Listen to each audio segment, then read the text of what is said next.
Oren missed the sound of a screen door slamming in a house he never lived in. He ached for summer evenings on a porch that didn't exist, in a town he had never visited. The memories were vivid, warm, detailed, and none of them were his.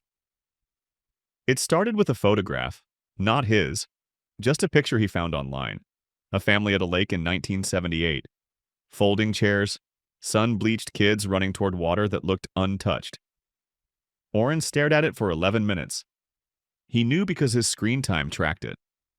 11 minutes looking at strangers and feeling something he could only describe as homesick. He wasn't missing the lake. He had never been there. He wasn't missing those people. He didn't know them.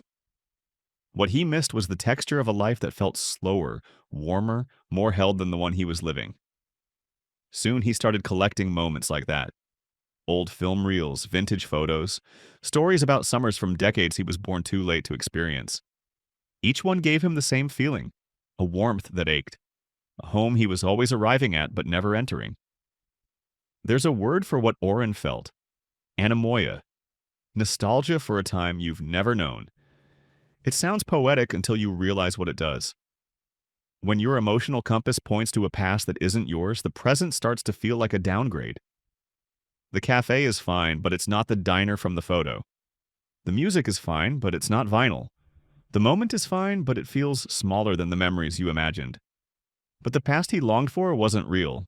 It was curated. Photographs capture the seconds people choose to remember, not the boredom, loneliness, or arguments that never made the album. Oren was grieving something that never truly existed, and that made the ache even harder to place. The feeling didn't disappear, but Oren asked a different question. Not, why don't I have what they had, but what about that image am I actually missing? And the answer wasn't the decade. It wasn't the aesthetic. It was presence. The sense that people were fully where they were, not documenting it, not performing it, just living inside the moment. And presence isn't locked behind a decade. It's available anywhere if you stop comparing today to a photograph.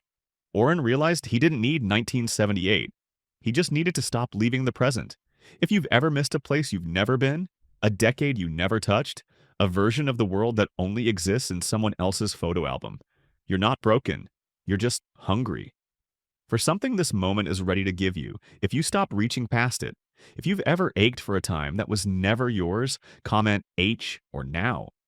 And if this made you look at your now a little differently, share it with someone who keeps leaving the present for a past that can't hold them. The best memories you'll ever miss haven't happened yet.